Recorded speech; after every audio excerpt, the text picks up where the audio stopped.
capítulo 4 de Mateus.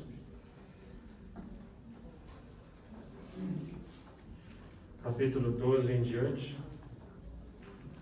Jesus, entretanto, ouvindo que João estava preso, voltou para a Galiléia.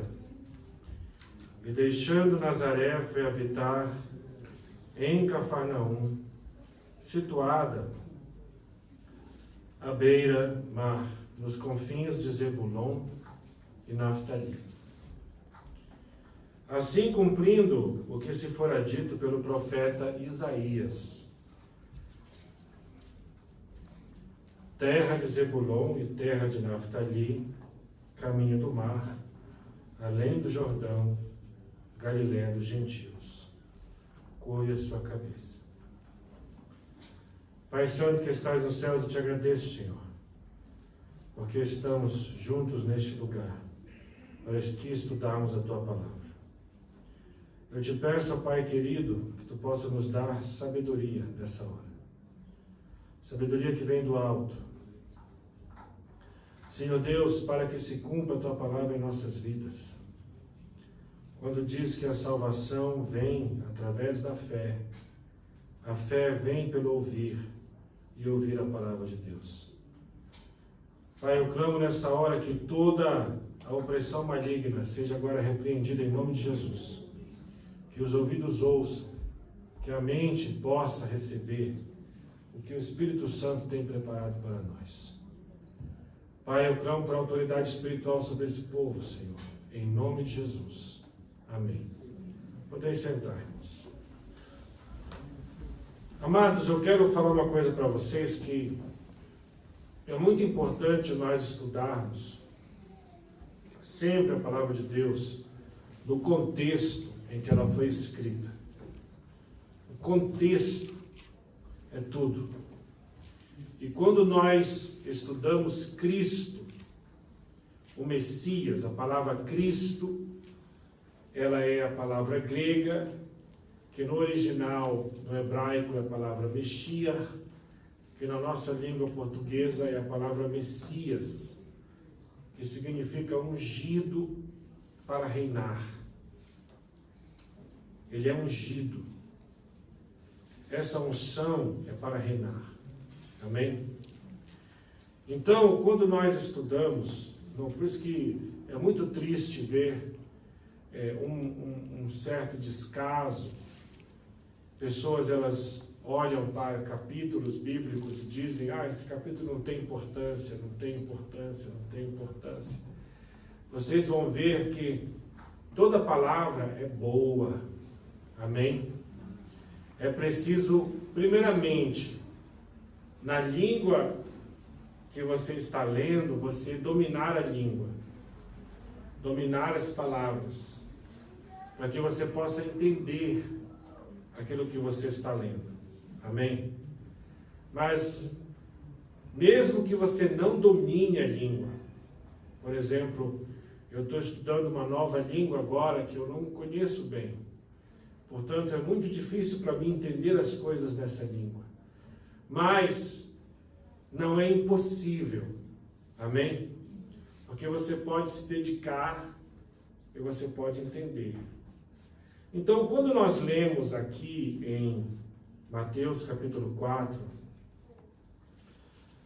que nós vemos que aqui é o começo do ministério de Jesus Cristo, logo após ele ser batizado, e ser tentado, o batismo e a tentação de Jesus, elas andam juntas em termos de estudo bíblico, porque uma faz parte da outra. Nós estudamos isso na semana passada. E aqui então nós vemos que Jesus ouve, que João estava preso, então ele volta para Galiléia, para o lugar onde ele foi criado pelos seus pais. Mesmo que ele não fosse da Galiléia, porque Jesus nasceu na cidade de Belém, Ele era belemita, ele fazia parte da tribo de Judá. mas ele, por causa de força maior, ele teve que fugir para o Egito, e no seu retorno ele foi criado na Galileia. E aqui então ele foi viver nos confins. Então você vê uma coisa interessante no verso 13, é que ele voltou, deixou Nazaré e foi habitar em Cafarnaum. No capítulo, se eu não me engano, capítulo 11 de Mateus, nós vamos estudar um pouco sobre Cafarnaum. E lá em Cafarnaum, que era uma cidade beira-mar,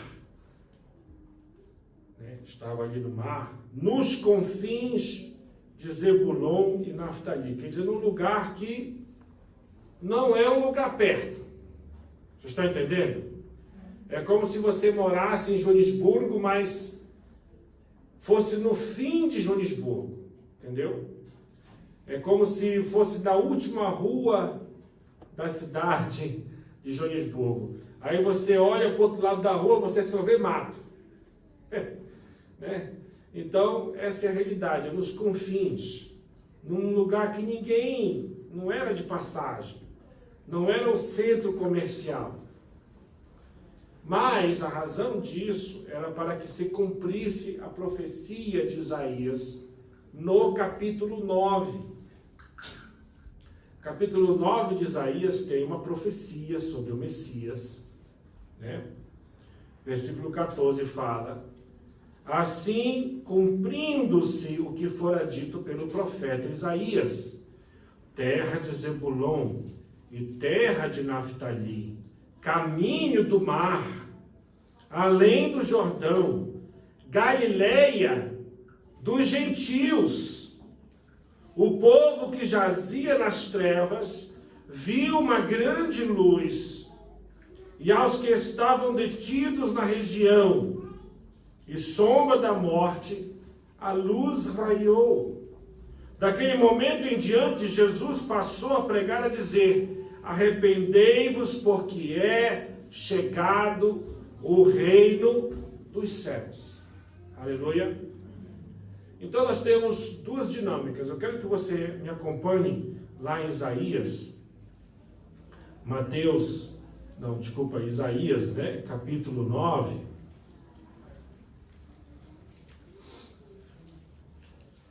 E vamos começar aqui a analisar a palavra de Deus. Amém? Apesar de tudo, eis que não haverá mais escuridão. Amém? Achamos todos aí? Isaías capítulo 9. Amém, igreja? Eis que não haverá mais escuridão para todos quantos estavam desesperançados. Então essa terra que Jesus foi, lá nos confins,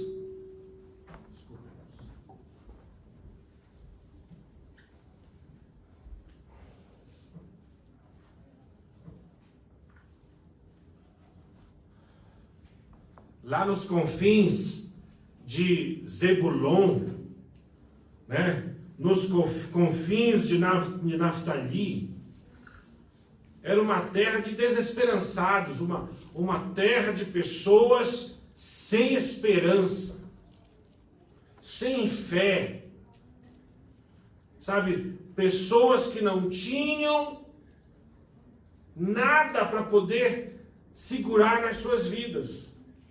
No passado, ele humilhou a terra de Zebulon e de Naftali. Contudo, no futuro, cobrirá de glória a Galileia dos gentios. Portanto, falava de um tempo em que os gentios iriam habitar a Galileia. Falava de um tempo, estamos falando aqui, irmãos, nessa época que Isaías escreve isso, não era a realidade. Mas estava falando de um tempo que viria em que outros povos estariam ali. Amém, igreja? Continuando. O caminho do mar, além do Jordão, o distrito das nações. O povo que andava nas trevas viu uma grande luz, porque eles eram um povo, né? Para você ter ideia, irmãos, desde que Israel foi levado cativo à Babilônia, Israel nunca se tornou um país, um reinado autônomo. Porque dos babilônios foi para os medo-persas, dos medo-persas, né, o medo-persa seria o pessoal, né, assim, do Irão, né? Depois passou para os gregos, e dos gregos os romanos.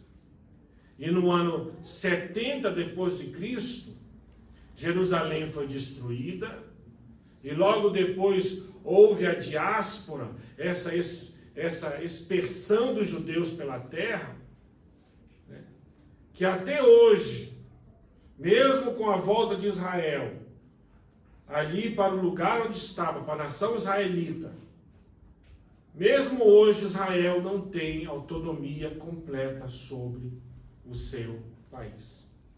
Eles não podem construir aonde querem, precisam de resoluções das Nações Unidas para fazer qualquer coisa.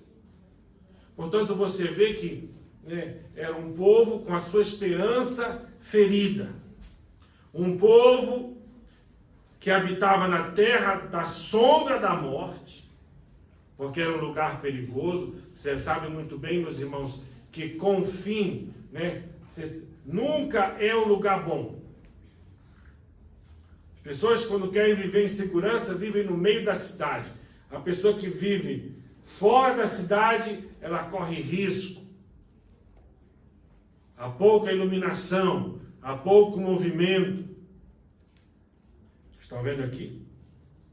Portanto, você vê que o caminho de Cristo é o caminho para que as profecias sobre o Messias fossem cumpridas. Nós vamos analisar isso com cuidado.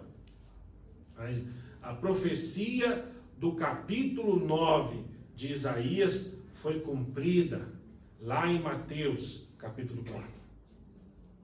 Eu quero chamar uma coisa para os irmãos que estão aqui hoje, vocês que estão acompanhando aí no Facebook, aí no YouTube. Eu quero que vocês entendam uma coisa. O Novo Testamento, como nós temos ele escrito aqui, ele não invalida o Antigo Testamento em qualquer forma. Muito pelo contrário, quando nós começamos a estudar os Evangelhos e a estudar os livros históricos da igreja, nós vemos que o Novo Testamento, ele é um comentário do Antigo. Porque qual era a Bíblia que Jesus pregava? Qual era a Bíblia que Paulo e Pedro e Estevão e João e Judas pregavam? Era a mesma Bíblia que é o Antigo Testamento. Amém, igreja? É por isso que você vê o nosso amado irmão Mateus aqui fazendo referência ao quê? A Bíblia, lá em Isaías capítulo 9. Para que nós possamos ver o cumprimento das profecias, a autenticidade de Jesus Cristo como Messias perante os judeus, perante os hebreus, perante o judaísmo, perante os profetas, o Haftorá. É importantíssimo, irmãos, para que quando as pessoas, mas você tem prova que Jesus é o Messias? Tenho sim. Abra aí no capítulo 4 de Mateus. Leia o verso 12. Leia o verso 13. Aí você abre lá em Isaías capítulo 9. Aí você junta as duas profecias. A profecia de centenas de anos atrás e a atualidade de Cristo andando e vivendo em Cafarnaum, nos confins da terra de Zebulon e de Naftali, no vale da sombra da morte. Amém? E a profecia no verso 2 é que resplandeceu a luz no vale da sombra da morte. Aleluia! O Senhor é meu pastor, nada me faltará, mesmo que eu ande pelo vale da sombra da morte. O que vai acontecer?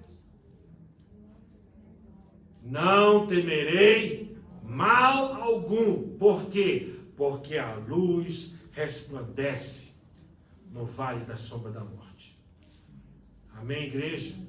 Nós estamos passando aqui, metaforicamente, pelo um vale da sombra da morte, irmãos. O Covid está matando. Mas se me matar, eu vou para o céu. Aleluia. Amém, igreja? Eu vou para o céu. Você vai para o céu? Amém. Só o irmão Macaia aqui que vai para o céu. Ele disse amém. Você vai para o céu? Amém. Amém. Esse irmão riu. Tu vai para o céu, irmão? Amém. Amém. Aleluia. Nós temos que estar firmes. Não um povo desesperançado, como eram esses aqui, mas um povo firme. Mantenha a Bíblia marcada em Isaías capítulo 9. E vamos de novo lá onde está marcado Mateus capítulo 4. Amém? Verso 16. O povo que jazia nas trevas viu uma grande luz. Esse povo de Cafarnaum viu uma luz em Cristo. Eles estavam detidos na região e sombra da morte, no vale da sombra da morte. A luz raiou, a luz iluminou, a luz veio. Jesus Cristo veio se apresentar para aqueles que estavam condenados à morte espiritual. Essa é a realidade do Messias. Ele veio salvar aquilo que estava perdido. E é importante, irmãos, nós como gentios, e outros como judeus, e outros povos, analisarmos as Escrituras e vermos o cumprimento das profecias. Aleluia. Daquele momento em diante, como é que Jesus raiou? Vamos ver aí no verso 17. Daquele momento em diante, Jesus passou a pregar e dizer: arrependei-vos. Aleluia. Porque é chegado quem? Aleluia. Você está arrependido? Você quer se arrepender? Ou não quer? Qual é a tua escolha? Porque nós, quando vemos, irmãos, essa palavra aqui, arrepender, ela tem vários significados. No grego é a palavra metanoia. Noia fala de, da mente, fala da ideia, fala da capacidade de pensar. Vocês já viram falar de paranoia? O que é paranoia? Esse aí é um paranoico. É uma pessoa que ela está com a mente dela fora do normal. Não é isso aí? É ou não é verdade? Ela não está calculando bem aqui, O motor está ligado, mas não tem ninguém atrás do guidão, do volante. Amém? Então, metanoia é mudança de pensar. Mudança da tua maneira de pensar. Arrepender é mudar a tua maneira de pensar. No verbo em hebraico é usada a palavra teshuva, que significa voltar para Deus, dar uma volta. Você está num caminho. Há muitas pessoas que estão num beco sem saída. Você sabe o que é um beco sem saída, né? Já viram falar? Em inglês é dead end. Veio na Dead End Street. Não tem saída, mas sabe que todo beco sem saída tem uma saída? Qual é a saída? Hein? É voltar. Não é verdade? Muitas pessoas, elas se sentem, eu não tenho saída. Tem saída sim. A saída é você reconhecer que errou o caminho. Né? Você errou o caminho. E agora vai ter que voltar. Vai ter que mudar a tua maneira de pensar. Aleluia. Você quer mudar a maneira de pensar? É a hora, meus irmãos. É a hora. Arrepender é a palavra metanoia. Mudar. Meta significa mudança, transformação. Por exemplo, tem um fenômeno na natureza, né, que se chama-se metamorfoses, né, que é animais que começam com uma lagartixa, né, aí eles entram num casulo, eles criam um casulo, né, e lá dentro vira borboleta. Era um bicho feio, agora é um bicho feio que voa. Amém? Né? Não vou prometer a ninguém aqui que você vai ficar bonito. Né? Mas eu vou prometer que você vai continuar assim, feio como você é, mas você vai para o céu. Aleluia! Você vai voar igual uma borboleta. Tá vendo? Então, é preciso, meu irmão, nós nos vivemos essa metanoia, essa transformação, esse arrependimento. Mesma pregação dos tempos de quem? De João Batista. A mesma. Por quê? Porque Jesus veio pregar o reino dos céus. Jesus não veio pregar o reino da Assembleia de Deus. Ou Jesus não veio pregar o reino dos católicos. Jesus não veio pregar o reino dos batistas. Estão entendendo? Ele veio pregar o quê? O reino dos céus. Não há dois povos. Não é só crente da Assembleia de Deus que vai subir para o céu. É crente na pessoa de Jesus Cristo que veio pregar o reino dos céus. E para chegar no reino dos céus,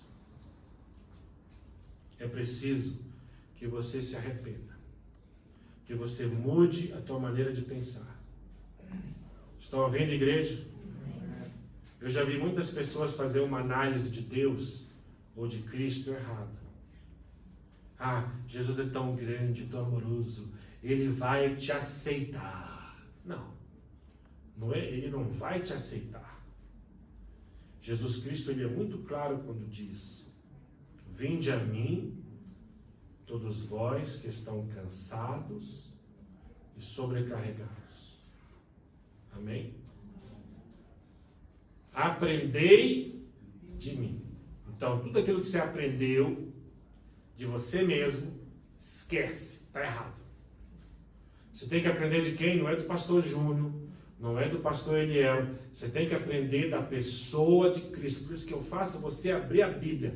Abre a Bíblia e lê. Nós estamos lendo lá em Isaías a mesma coisa que está escrita em Mateus. Para você ver como a Bíblia é dinâmica. E tem pessoas que andam por aí dizendo: não, eu só creio no Novo Testamento. No Antigo Testamento, esse negócio isso não é de Deus. Não é de Deus? Ou você não vê o cumprimento das profecias de Isaías? Os discípulos, eles reescreveram mesmas frases. Versículos inteiros são trazidos do Antigo Testamento para o contexto do Messias. Amém? Continuando, né? Você tem que se arrepender. Amém, irmãos? E caminhando junto ao mar da Galileia, amém? Estamos falando aqui, lá dos confins da terra de Zebulon, da terra de Naftali, numa cidade chamada Cafarnaum. Lá, viu Jesus dois irmãos, Simão, chamado Pedro, né? E André, que lançavam a rede ao mar, pois eram o quê? Pescadores. Lá na nossa terra da beira, Nhamadjuia. Amém? Eram pescadores. Então disse-lhe Jesus: vinde após mim, e eu vos farei pescadores de homens. E eles imediatamente deixaram as suas redes e seguiram. Aleluia. Então nós vemos, irmãos, que o poder da palavra de Cristo, né? O homem estava lá na sua profissão, o homem estava lá catando o peixe dele. Jesus fala e eles vêm. Portanto, havia autoridade. Jesus não era um homem bonito. Muito pelo contrário, Jesus era uma pessoa tão normal em sua aparência que para ele ser traído, alguém teve que ir lá, olha, daquele que eu dei um beijo. Estão vendo? Porque não tinha como diferenciar Jesus. Seguindo adiante, viu Jesus outros 2 irmãos. Tiago, filho de Zebedeu, e João, seu irmão, que estavam no barco com Zebedeu, seu pai, consertando as redes, e chamou-os. E eles deixaram o barco e seu pai para seguirem Jesus. Portanto, nós vemos aqui, irmãos, que para seguir Jesus, isso aqui é uma realidade muito grande para quem quer seguir Jesus. Tá? Você vai ter que deixar, você vai ter que abandonar o barco do teu pai, as redes do teu pai. Você vai ter que abandonar a tua profissão, de certo modo. Você vai ter que deixar isso para trás para ir para onde? Para seguir Jesus. Estão entendendo, igreja? Seguir Jesus requer obediência. Quando ele chama, você vai. Quando ele te dá uma ordem, você obedece. Amém? E percorria Jesus por onde? Verso 23. Toda a Galileia, ensinando aonde? Nas sinagogas. Pregando o quê? O evangelho do reino. E curando todas as enfermidades e males entre o povo. Então você vê aqui peculiaridades sobre Cristo. Ele não rejeitou o povo de Deus. Jesus veio pregar o evangelho para os judeus. Porque os judeus, os israelitas, são povo escolhido. Se eles fossem rejeitados por Deus, Jesus ia nascer lá em Moçambique. Mas ele veio para onde? Primeiro para o povo. Primeiro para o povo. Pregar ali. E curava, irmãos, todas as enfermidades. Por isso que aqui, quando a gente impõe a mão sobre uma pessoa para orar por ela, eu creio que Deus cura. E eu pergunto para a pessoa, você crê que Deus pode te curar? Eu pergunto para a pessoa. Porque Deus cura, irmãos. Deus cura quando Ele quer curar. E se Ele não quiser curar, Ele continua sendo Deus. Continuando. E sua fama correu por toda a Síria. E trouxeram-lhe então todos aqueles que sofriam, acometidos de várias enfermidades e tormentos, os endemoniados e lunáticos, e os paralíticos. E Jesus os curava. Você vê que a Síria, que está ao norte de Israel, por isso que aqui era conhecida como Galileia dos gentios.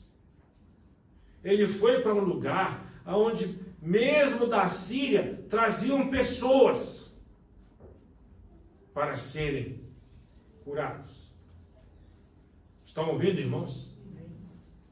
E uma grande multidão da Galileia, Decápolis, Jerusalém, Judeia e de além do Jordão, seguia Jesus, porque ele foi para um lugar longe. Amém? E quem queria ouvir, então você vê que muitas pessoas vinham seguir, vinham ouvir Jesus. Jesus tinha vários seguidores, irmãos. No começo do ministério de Cristo, você vai ver a popularidade de Cristo era enorme, porque ele curava as pessoas, ele multiplicava os pães, milagres, e as pessoas gostam de milagres, as pessoas querem ver festa, as pessoas querem ver, né, fogos de artifício, as pessoas querem ver, vamos lá ver o que vai acontecer hoje, qual é o sinal de hoje, o que ele vai fazer hoje. Continuando um pouco mais. Já que estava todo mundo lá, né, vendo os sinais e esses acontecimentos maravilhosos, aí então nós entramos no capítulo 5 de Mateus, né, que é, sabe, esse sermão de Cristo, que dura alguns capítulos, ele é excelente. Nós vamos então tocar aqui em alguns pontos, né, desse capítulo. Jesus, vendo as multidões, subiu a um monte e, assentando-se, os seus discípulos aproximaram-se dele. Então você vê o que? Jesus foi lá para o monte, né? Estavam lá as multidões, subiu o monte e assentou e veio os discípulos. E Jesus, abrindo a boca, os ensinava, dizendo: bem-aventurados os pobres em espírito, pois deles é o reino dos céus. E aqui então nós começamos a entrar nas bem-aventuranças. O que é bem-aventurado? Né? E a palavra em inglês, por exemplo, que eu acho muito interessante, você vê em inglês a palavra blessed, né? Que vem do termo em hebraico baruch, que é uma bênção, bendito, né? Bem-aventurado, bendito, blessed. O que é bem-aventurado? Então vamos aqui parar para pensar um pouco no nosso português, né? A palavra aventurado, ela vem da palavra aventura, né? Quando você diz assim, foi uma aventura, o que vem à tua mente? Né? Uma coisa assim que aconteceu, né? Fora do normal, né? Uma aventura é um acontecimento. Bem-aventurado é uma pessoa que tudo que acontece com ele é bom. Assim como tem também o mal, as más aventuras. Foi uma péssima aventura. Caí da bicicleta, quebrei a perna. Péssima aventura, né? Continuando. Bem-aventurados. Quem são os bem-aventurados? Então você para pensar, onde é que nós ouvimos essa palavra bem-aventurado? Ouvimos lá em Salmos capítulo 1, amém? Bem-aventurado o homem que não anda no conselho dos ímpios, nem se assenta na roda dos escarnecedores. Bem-aventurado, vai acontecer boas coisas com esse fulano. Por quê? Porque ele anda num caminho bom. Então aqui você começa então a deduzir que essas bênçãos, né, essas bem-aventuranças, elas na realidade, elas não são bênçãos, mas elas são escolhas. Coisas que a pessoa escolheu para a sua vida. Você vê aqui esse termo, por exemplo, pobres de espírito, humildes de espírito, né? Fala de uma pessoa que não é orgulhosa. Uma pessoa que é humilde em seu espírito. E aquilo que está escrito lá em Mateus capítulo 11, que nós vamos chegar lá ainda, mas eu gosto muito de Mateus capítulo 11, que diz: aprendei de mim que sou manso e humilde de coração. Fala de humildade, fala da capacidade da pessoa. A pessoa não é orgulhosa, a pessoa não se... Porque, sabe, irmãos, tem pessoas que podem até mesmo ser pobres, mas eles têm orgulho de ser pobres. Parece brincadeira, né? Eu tenho orgulho de ser pobre. Mesmo que você chegue lá e leve ali uma galinha para ele aqui, meu vizinho está aqui uma galinha, mas você também vai trazer galinha porque pensa que eu estou pobre? Não é? Pega essa galinha, tem aqui mais uma 500, vai comprar uma para ti também. Isso é orgulho, irmãos, não é? Orgulho não é bom. Uma pessoa humilde é aquela que aceita criticismo, é aquela que aceita ajuda na hora em que precisa. Amém, igreja? Amém. Aleluia. Amém. Continuando. Por que você vai pagar mais caro se você pode comprar mais barato? É ou não é verdade? Não, mas eu quero comprar mais caro para dizer que eu posso. Amém? Eu não. A irmã Kátia me conhece. Eu quando faço compra, eu faço compra daquelas coisas assim, tão mesmo no especial mesmo. E lá em casa a gente então cozinha de uma maneira que parece que é coisa assim, de primeira. Amém? Porque o segredo não está na carne, o segredo está na mão que prepara a carne. Amém, igreja? Continuando. Bem-aventurados os que choram, porque eles serão consolados. Portanto, o choro, irmãos, sabe, o choro pode vir durante a noite, mas a alegria vem ao amanhecer. Porque a esperança... Lembre-se que Jesus estava pregando numa área, né? Volta lá. Eu quero que você volte um pouco lá. Em Isaías capítulo 9. Amém? Você vê que Jesus, nós lemos o verso 1, né? Verso 2, aonde a grande luz veio sobre os que habitavam na terra da sombra da morte, resplandeceu a luz. Versículo 3, multiplicaste o povo, amém? Porque esse povo não era de lá.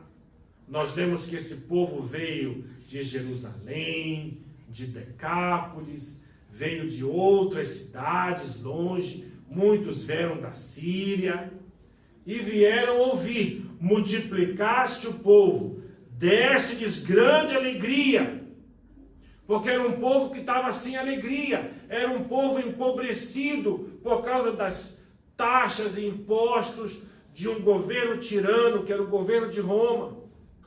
Um povo perseguido por centuriões e soldados romanos.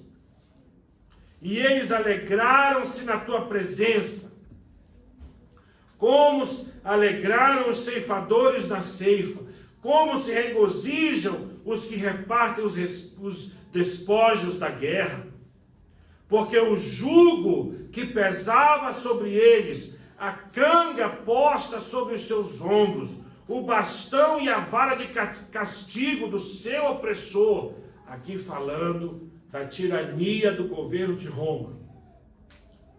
Tu despedaçastes com o dia da derrota de Midian. Em verdade, toda a bota de guerreiro usada no combate, toda a veste que revolvia em sangue, serão queimadas como lenha no fogo.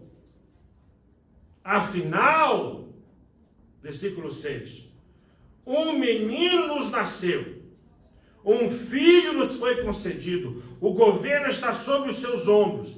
Qual era o governo que ele pregava? Arrependei-vos, porque é chegado o reino dos céus. E o seu nome será Conselheiro maravilhoso, Deus Todo-Poderoso, Pai da eternidade, Príncipe da paz, Sar Shalom. Ele será descendente do rei Davi, como nós vemos isso, amém? O seu poder como rei se multiplicará sobremaneira, por isso que ele é chamado Messias, por isso que ele é chamado Cristo, por isso que ele é chamado de ungido, porque ele foi ungido para reinar, amém, igreja? E haverá plena paz em todo o seu reino, porque o reino dos céus tem chegado. Quem vai entrar para o reino dos céus? Quem se arrepender. Amém, igreja? Você está preparado para se arrepender? As bases do seu governo serão a verdade e a justiça. Desde agora para sempre, o zelo de Adonai, o Senhor dos exércitos, fará com que tudo isso se realize. Portanto, ele veio trazer o reino. Ele, quando começou a curar os enfermos, né? É por isso, às vezes, irmãos, sabe, nós oramos, Jesus cura. Porque o incrédulo vai ver a cura aí, naquela igreja lá, a cura. Nós impusemos as mãos sobre os que são, né, como aconteceu com Jesus aqui, pessoas que estavam malucos, né? Não era maluco não, era demônio, né? Pessoas desesperadas, Jesus curou. Aleluia, irmãos. Mas a razão da cura é para que você seja alcançado pelo Evangelho do Reino. A razão desses grandes obras que acontecem, cura divina, profecia. Amém, igreja? É para que você se arrependa. Do que adianta tanto milagre se não há arrependimento? Aí então Jesus começa aqui essas bem-aventuranças. Amém? Bem-aventurados os humildes de espírito, os pobres de espírito, bem-aventurados que choram, porque ele veio trazer esperança para o que está aflito. E aí, meus irmãos, que nós começamos. Amém? Portanto, se você quiser saber mais das aventuranças de Deus, se você quiser aprender mais, você tem que vir semana que vem, sexta-feira. Amém? Fique de pé agora em nome de Jesus. Aleluia.